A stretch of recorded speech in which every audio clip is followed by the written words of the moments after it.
Gold trusted gold buyers మీరు తాకట్టు పెట్టిన బంగారాన్ని విడిపించి ఈ రోజు ఉన్న మార్కెట్ ధరకు కొనబడను.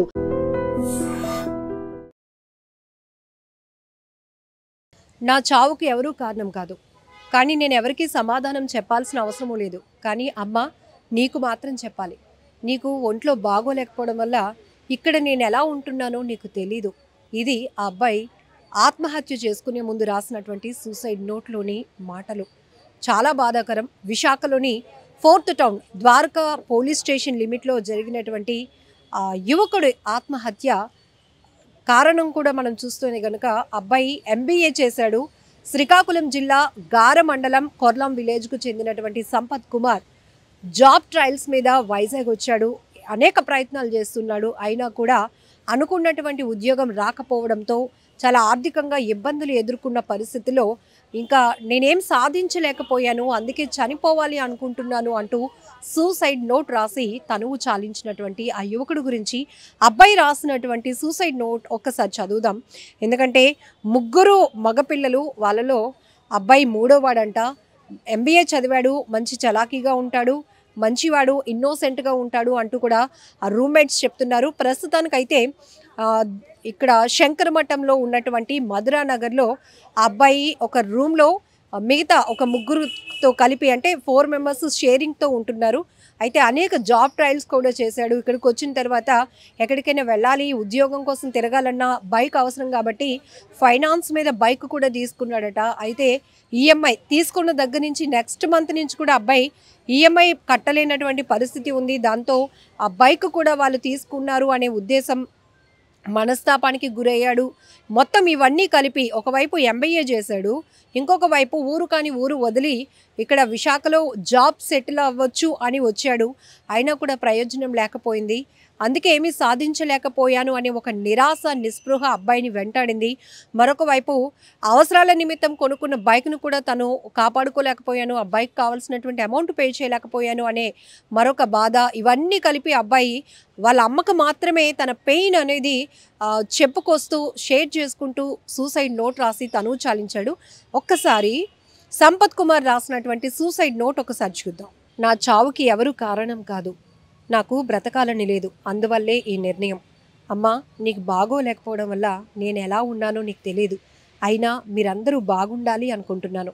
నేను వైజాగ్ వచ్చిన తర్వాత చాలా బాధలు అనుభవించాను. నా లైఫ్లో నేను చేసిన తప్పు ఏదైనా ఉంది అంటే నేను ఇక్కడికి రావటమే. ప్రశాంతమైన జీవితాన్ని వదిలి ఇక్కడికి వచ్చాను. సారీ, నేను ఎవరికి ఆన్సర్ చేయాల్సిన అవసరం లేదు, కానీ నీకు చెప్పాలనే ఈ లెటర్ అని చెప్పి అబ్బాయి తన పెయిన్ చెప్పుకొని వస్తున్నాడు. ఇక్కడ మనం చూడొచ్చు, కొన్ని లైన్స్ ఇంగ్లీష్లో రాశాడు. ఆ తర్వాత చివరిగా కూడా చూడొచ్చు, అందుకే వదిలి వెళ్ళిపోతున్నాను, అందరూ బాగుండాలని కోరుకుంటున్నాను, ఉంటాను మరి అని చెప్పేసి తను సంపత్ కుమార్ సైన్ చేశాడు. సో ఇక్కడ కూడా చూడొచ్చు, ఎన్నో ట్రయల్స్ చేస్తున్నాను కానీ దేవుడు నాకు ఏమీ చూడటం లేదు, అందుకే పోవడమే మంచిది అని ఫిక్స్ అయ్యాను అంటూ కూడా కొన్ని లైన్స్ రావడం జరిగింది. ఇక్కడ చూడొచ్చు, ఈ మధ్య ఆత్మహత్యలకు కారణాలు చూస్తుంటే ప్రధానంగా ప్రేమ, లవ్ ఫెయిల్యూర్, అలానే ర్యాంకులు సాధించలేకపోయామన్న ఆలోచన, చదువుకు తగినటువంటి ఉద్యోగాలు సాధించలేకపోయాము అనే మరొక మనస్తాపన, ఇంకొక వైపు ఫ్రెండ్స్ మధ్య గొడవలు, వాడేదో నాతో మాట్లాడడం మానేశాడు సడన్గాని, ఇంకొందరైతే మరీ విచిత్రం, సొసైటీ నాకు నచ్చట్లేదు, సొసైటీలో అవినీతి పెరిగిపోతోంది, ఎవరు మనల్ని అర్థం చేసుకునే పరిస్థితిలో లేరు, స్వార్థం పెరిగిపోతోంది, అందుకే ఇలాంటి స్వార్థమైన సమాజంలో బ్రతకలేక చచ్చిపోతున్నాను అంటూ మరికొంతమంది సూసైడ్ నోట్స్ రాస్తున్నారు. ఇంకొంతమంది అయితే తల్లిదండ్రులు ఏదో అడిగింది కొనివ్వలేదని, మంచి స్పోర్ట్స్ బైక్ కొనివ్వలేదనో, ఐఫోన్ కొనివ్వలేదనో, నచ్చిన అమ్మాయితో పెళ్లి చేయలేదనో, ఇలా రకరకాల కారణాలతో తాము చనిపోవడానికి కారణాలు సూసైడ్ నోట్లో రాస్తూ ప్రాణాలు వదులుతున్నారు. ఎంత బాధాకరమైన విషయం. ఇక్కడ కూడా ద్వారకా పోలీస్ స్టేషన్ లిమిట్లో ఈ సంపత్ కుమార్ అనే యువకుడు ఆత్మహత్యకు కారణం కూడా తను ఏమీ సాధించలేకపోయాను అనేటటువంటి ఒక నిరాశ, నిస్పృహ అబ్బాయిని తీవ్రంగా వెంటాడుతోంది అనేది అబ్బాయి బాధ.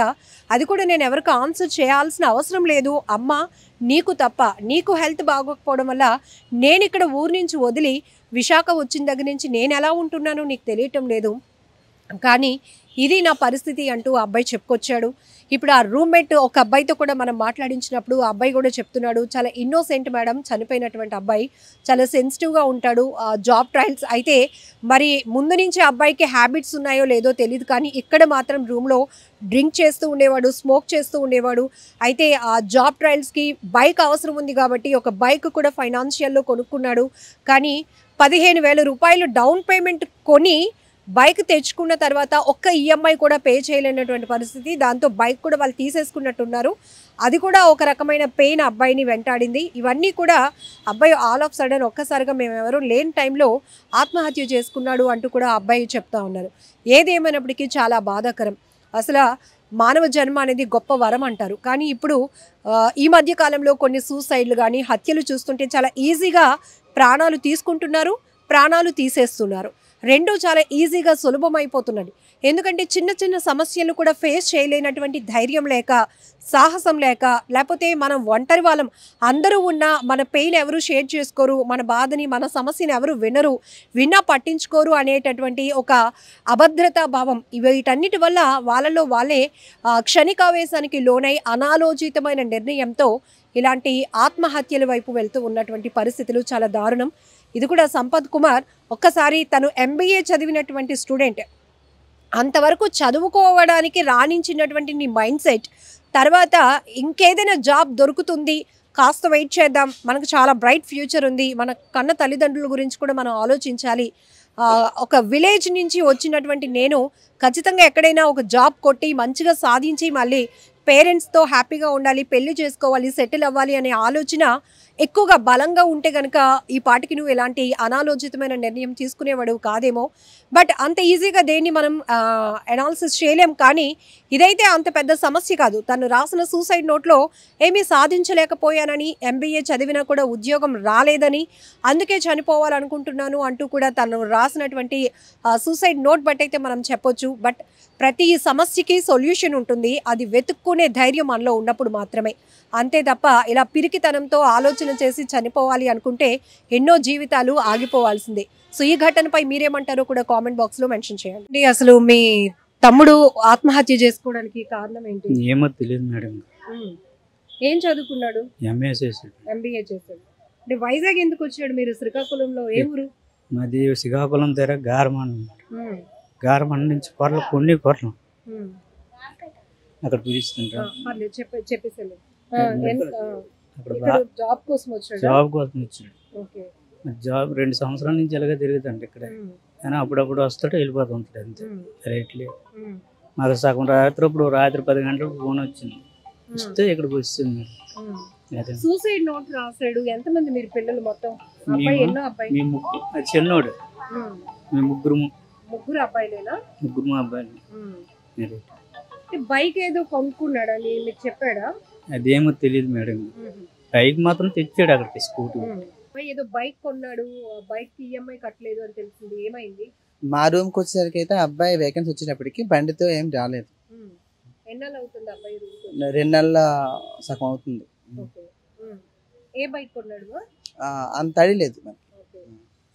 స్కూటీ తీసుకున్న విషయం తెలుసు, ఎవరంటే పైన వేరే ఫ్రెండ్స్ ఉంటే బండి తీసుకున్నాడు అనే విషయం తెలుసు. బట్ అది ఏ బండి ఎక్కడ చూడలేదు, ఒకసారి కూడా నేను చూడలే. లేదు, కట్టలేదని తెలిసి అది తీసుకుపోయారనే విషయం తెలిసింది, కానీ తను చెప్పలేదు. అడిగితే ఇంటికాడ ఒగ్గేసాను అని చెప్పాడు.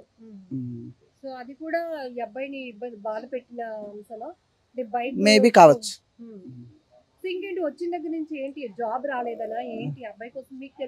అబ్బాయి MBA చేశాడు, చదువుకున్న అబ్బాయి, మంచి తెలివైనడే. బట్ బాగా మాట్లాడతాడు, గొడవలకి వెళ్ళే మనిషి కాదు, గట్టిగా మాట్లాడే మనిషి కూడా కాదు. ఎవరిని గట్టిగా మాట్లాడితే సైలెంట్ అయిపోతారు రకం అబ్బాయి. సాఫ్ట్గా ఉంటాడు అబ్బాయి. మరి కొంచెం డ్రింక్ అలవాటు ఉంది, స్మోక్ అలవాటు ఉంది. ఇన్కమ్ ప్రాబ్లం అబ్బాయికి.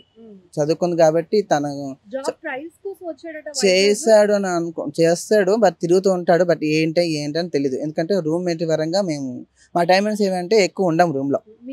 మేము సెలూన్ షాప్ లో వర్క్ చేస్తాము. సో మార్నింగ్ 6:30 నుంచి 7 వెళ్ళిపోతాం. మేము 4 మెంబర్స్ ఉంటాం. యాక్చువల్ గా నేను ఇంకా అబ్బాయి 2 ఉండేవాళ్ళం. ఈ చనిపోయిన అబ్బాయి సంపత్ అన్న అబ్బాయి యాడ్ చేసుకున్నాను. యాడ్ చేసుకున్న తర్వాత 3 ఉన్నాం.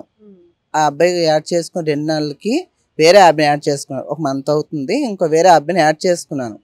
4 కట్టుకుందాం రెంట్ అని. ఆ ఆలోచనతో తగ్గుతుంది అనే ఆలోచనతో మేము యాడ్ చేసుకున్నాను వేరే అబ్బాయిని. 4 అవుతుంది అబ్బాయి. నిజంగా ప్రస్తుతం ఉన్నటువంటి సమాజం దేనికి ప్రయారిటీ ఇస్తుంది? ఆర్థిక సంబంధాల చుట్టూ మాత్రమే తిరుగుతుంది. మళ్ళీ ఎన్నికలంగానే చాలా విరక్తి కలుగుతాను. మంచి అనిపిస్తుంది కదా, లేడీస్ కూడా ఛాలెంజింగ్ జాబ్స్ చేసినప్పుడు చాలా బాగుంటది. ట్రాఫిక్ అసిస్టెంట్స్ గా నియమించిన ట్రాన్స్జెండర్స్ అందరితో సాల్యూట్ చేయించుకుంటున్నారు. ఫుడ్ డెలివరీ ఇవ్వటానికి వెళ్ళినటువంటి డెలివరీ బాయ్ అనిల్ పై కళ్ళ ముందు